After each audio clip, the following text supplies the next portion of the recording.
Today, I'm going to be reading and talking about Hints on Home Teaching by Edwin A.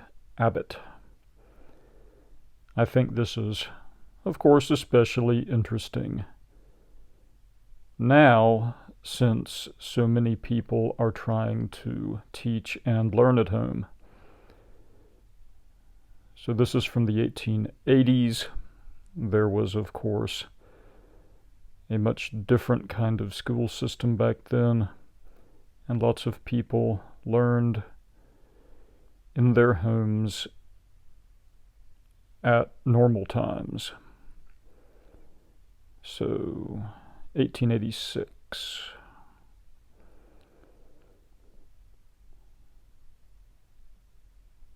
We have some contents here. Let's have a look. Memoir of Author, Preface. So part 1, moral training. Part 2, mental training. Part 3, religious instruction. So this is a bio of Edwin Abbott. King's College, educated at St. John's College. Assistant Master in King Edward's School, Birmingham. Headmaster of the City of London School.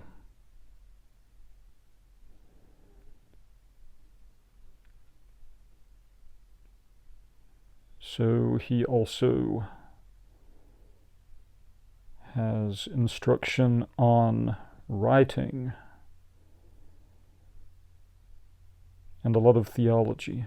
Interesting. Okay.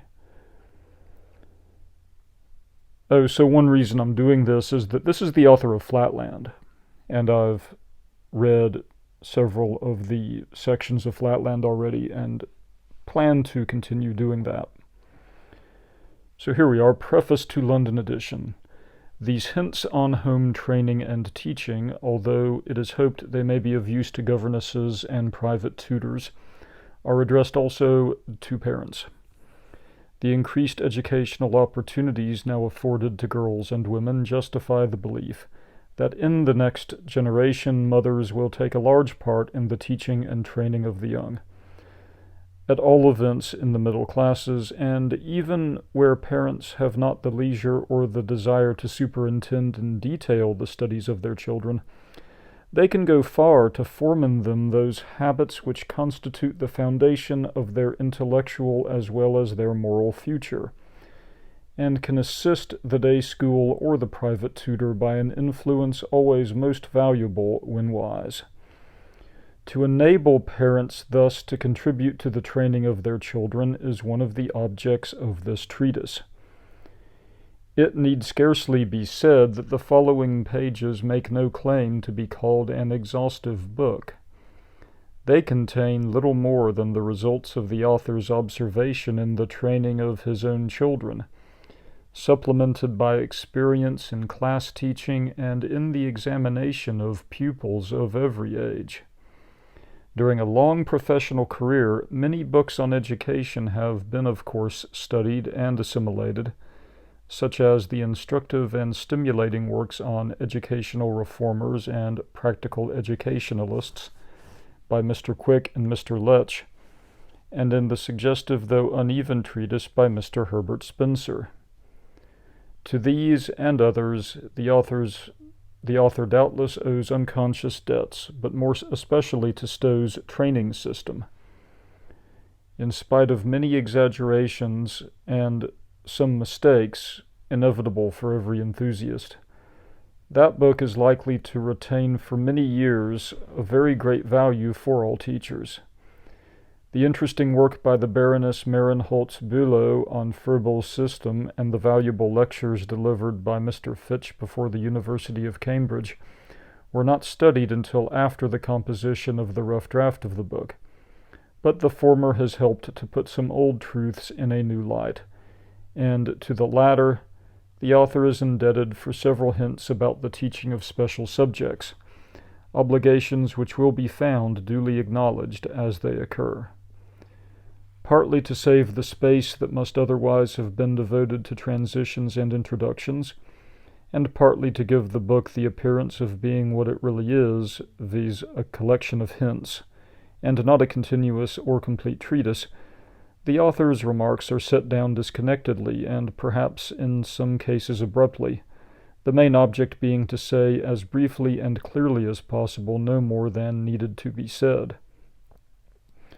Some apology may seem to be required when a single teacher presumes to give even hints on the teaching of so many subjects. But in supervising the miscellaneous curriculum of a large school, the author has been forced to consider in detail both the theory and practice of many departments of instruction, and hence the area of these hints, wide though it be, is very little wider than the author's perhaps too wide circle of professional experiences, which are here set down in the hope that they may enable others to avoid some of the mistakes that he made, and improve on the successes that he thought he had achieved. Edward A. Abbott, City of London School, London, 1883. So we have a nice preface there, setting out the purpose of the book like we do. So here we're starting. It's moral training. And I think it's, except in certain homeschool curriculums, not really something you would see laid out quite so explicitly in a book about home education these days. I do not homeschool and was not homeschooled, so I don't know what the modern homeschool curriculum is like, whether it's explicitly moral training like this, or if the moral training is more left to the hidden curriculum, as it were, where, for example, people who do unschooling teach children certain things by the way they teach and the way their home education is structured. And that tells children something about what the parents and the family value. As far as Christian homeschooling, I'm sure that there are moral lessons in a biblical context that are part of it. So this book, being from Victorian England, is explicitly in terms of the morality of that time and place. So here we're talking about habits, forming good habits,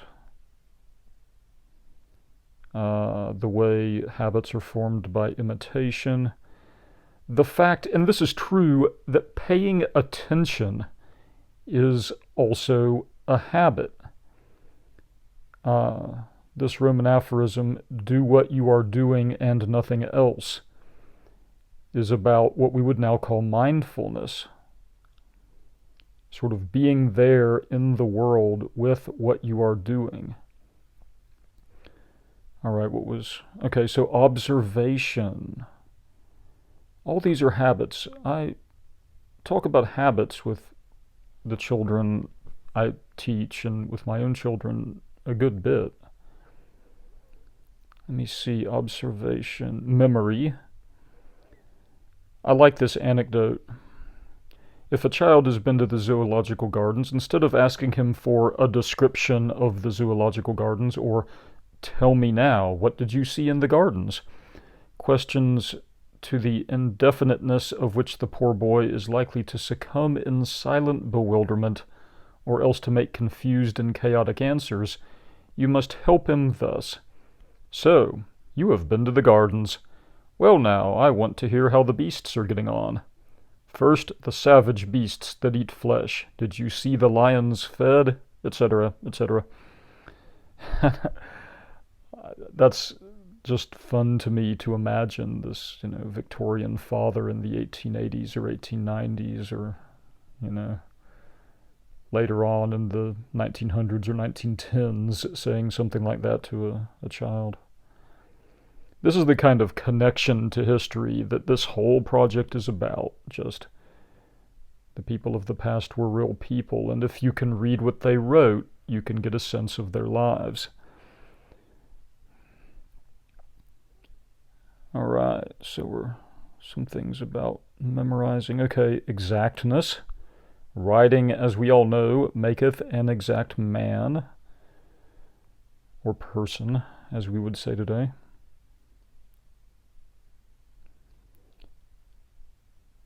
Let me see. Imagination.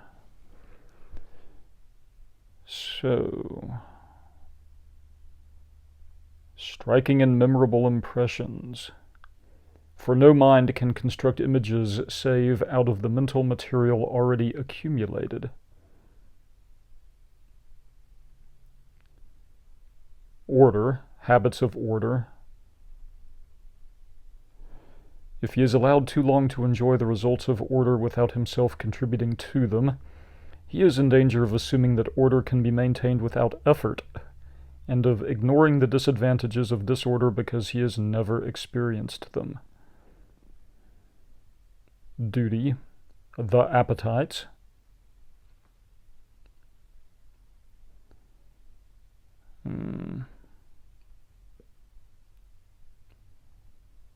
Let me see. Love of sport, love of bed, love of the fireside. The will. Never make it your aim to break a child's will. You do not want to destroy the child's will, but to turn it in the right direction. It's always interesting when a book from a certain period of time kind of contradicts our stereotypes, perhaps of that time. At any rate, I want to skip to a part that is dealing with mathematics explicitly. Here's where I picked the transition to fractions.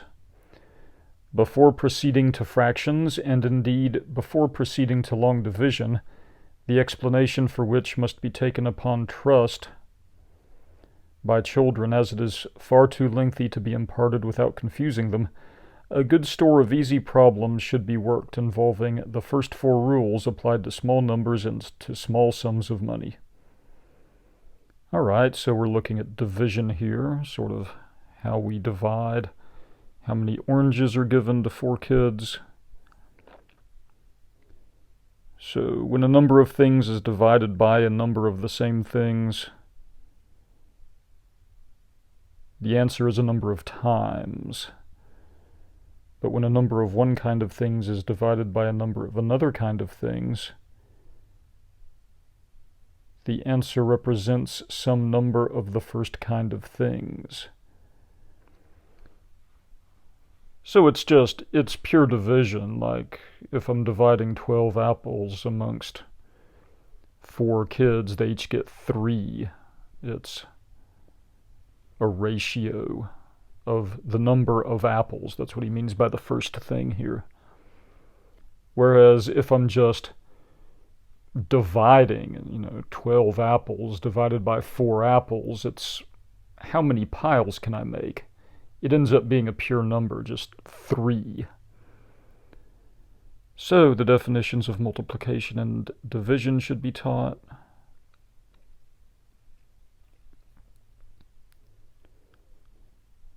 Oh, and then the notation here, he's introducing notation because it looks like the original way this would have been done would be to say added to, diminished by, multiplied by, divided by, and then later bring in the notation.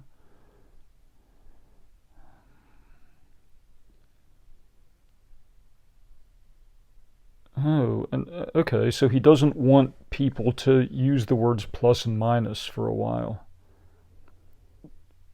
So basically, the concept and the verbal terms like added to, then the notation, then the names of the symbols.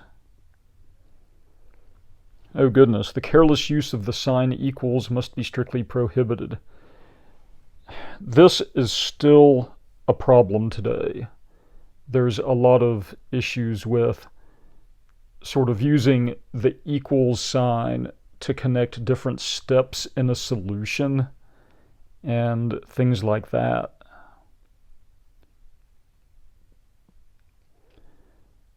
My word, I have seen this exact sort of thing on math education Twitter this month. It's been 140 years and people are still doing this.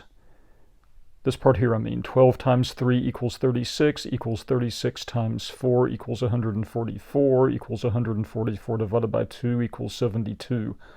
And obviously all these pieces aren't equal to each other. That's what the author is saying. Such slovenly statements must be at once branded as not true. And any pupil who thus abuses the use of the sign equals must be condemned to return to the tedious is equal to for a week at least.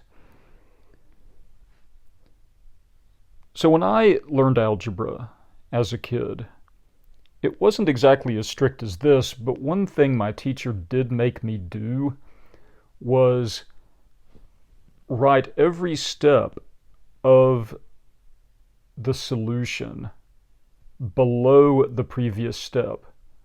And I had one teacher who forced us to line up the equal signs.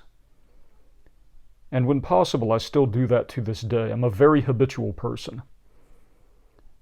And useful habits like that one stick with me, in this case, for decades.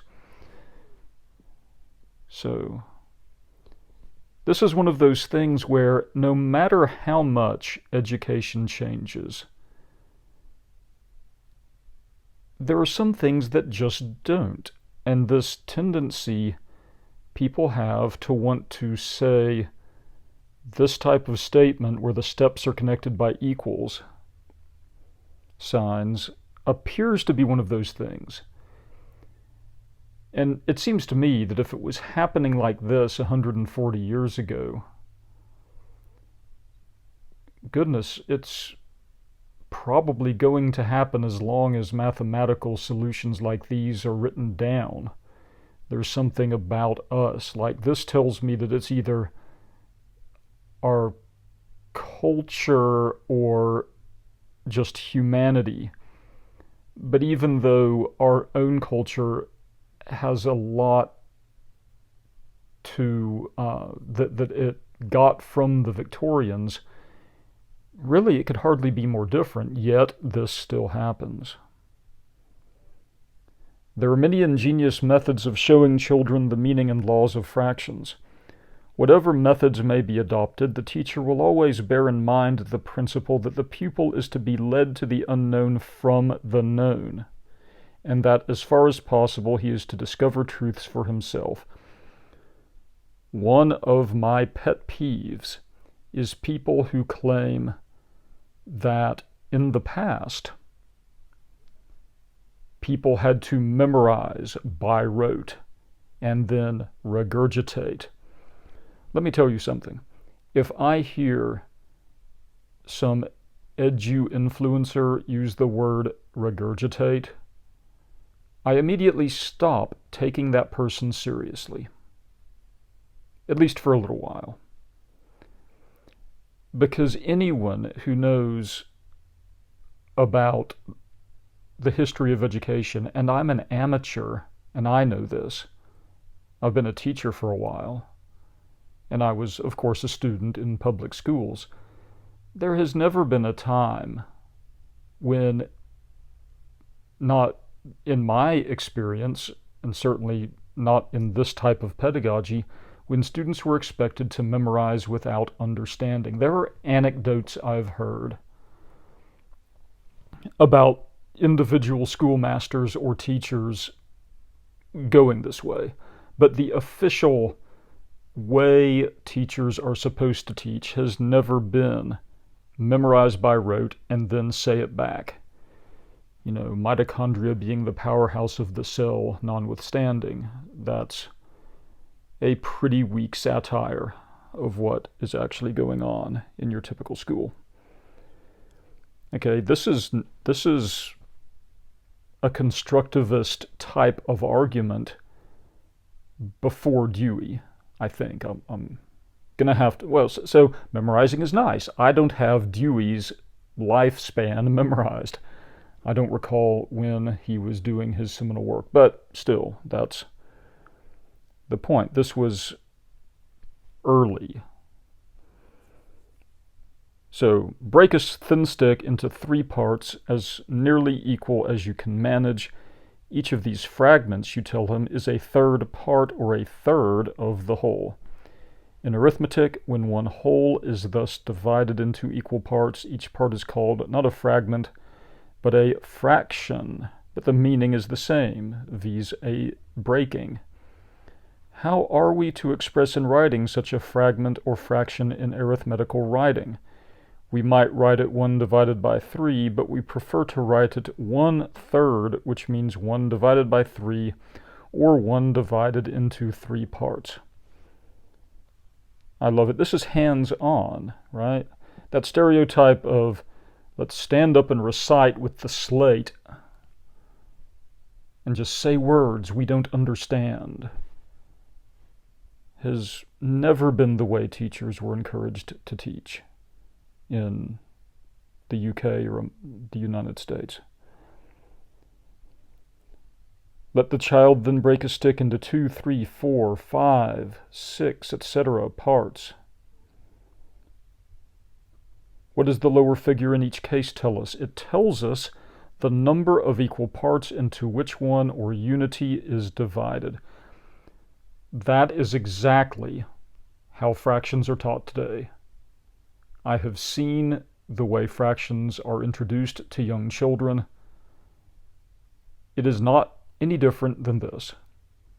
I've seen this exact thing, but on a computer screen, like within the past year. And now we're expanding out into things that are more difficult to break a stick into, like 1/240th here. But the point is, once the kid understands, I break the stick into 4 parts, and each little part, if there's 4 equal parts, is 1/4, then by extension, you can do other kind of fractions.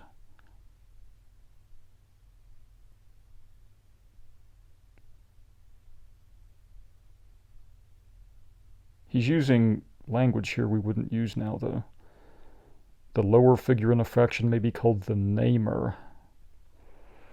Of course, we would call it the denominator, like we are denominating, counting the number of parts. And then, of course, we call the top of the fraction the numerator because we are numerating. It's the number of parts that we actually have.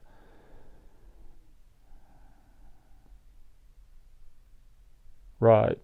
So he's going to use the term we use now, okay?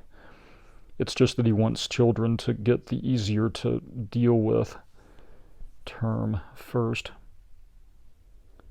Next, point out that in breaking a stick or anything else into equal parts, you may take a number of them together.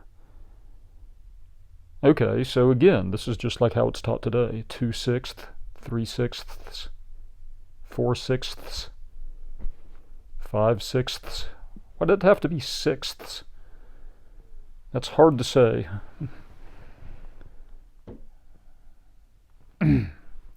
Since the upper figure represents the number of parts taken together, it may be called the numberer.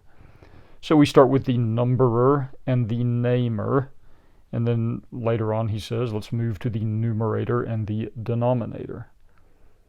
Fractional experiments. Look at this, hands-on math at home, right? Not in the classroom. But, I've seen books meant for classroom instruction where it was not a whole lot different than this. It would just be on your slate, right? or whatever. Classroom instruction is different from home instruction.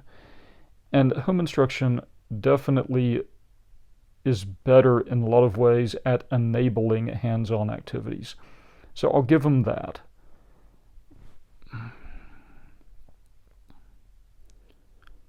Okay, so here's equivalent fractions. A quarter contains 2/8. So we're saying that they're equal because they're equivalent. How many 16ths are there in 3/8, right? We're prompting the child with questions.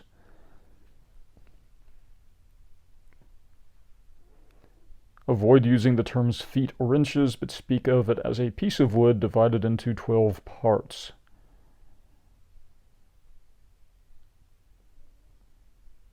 So this is an entire lesson plan. Probably several, goodness, I don't know how many days it would take to teach all this, but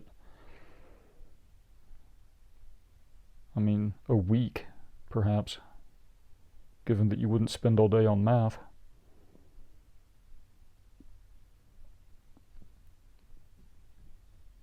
A fraction is not altered by dividing the namer and numberer by the same number. Again, you're looking at this in hands-on real-world terms, like it was breaking sticks and using a ruler just now, and now it's money. Add together a halfpenny and a farthing. What's the result? 3 farthings. In case you don't know, a farthing is a quarter of a cent, a quarter penny. So this is just a halfpenny, and a quarter of a penny is 3 farthings, i.e. 3/4 of a penny, because a halfpenny would be 2 farthings. It's a half, and so it's 2/4. Pounds and shillings, tons and hundredweights, and so on. Okay. So now it's fraction addition, and there, again, there's this hands-on, real-world connection to equivalent fractions that we use to get common denominators. This is outstanding.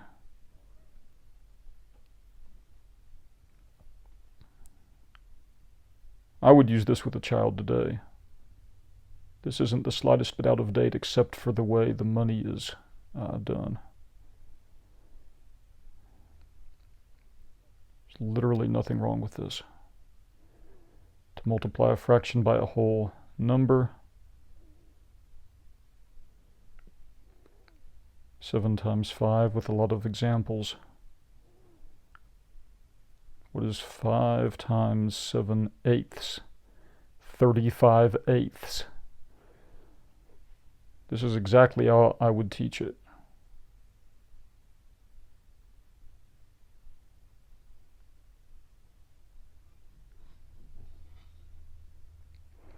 Suppose there is a stick of chocolate 12 inches long, cut into separate 12th parts, or inches, of which I have received 5, and suppose I wish to share my 5/12ths, or inches, equally with a companion, or in other words, to divide it by 2. I can divide each of my inches into half, can I not, and give him 5 half inches, while I retain 5 half inches myself? Yes. In other words, 5 inches when divided by 2 is 5 half inches.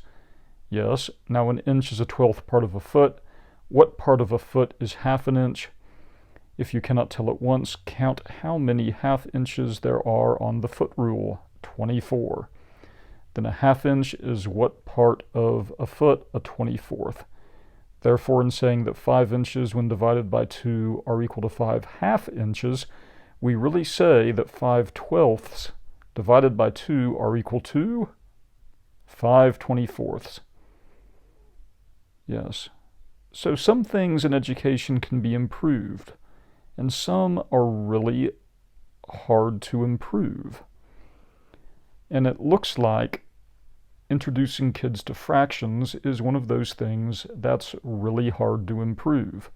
Because as I said, this is no different from things I've seen on fancy edtech websites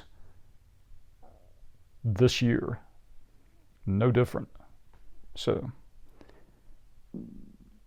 hopefully this is interesting. I will finish up this video now And remember to like and subscribe if you enjoy.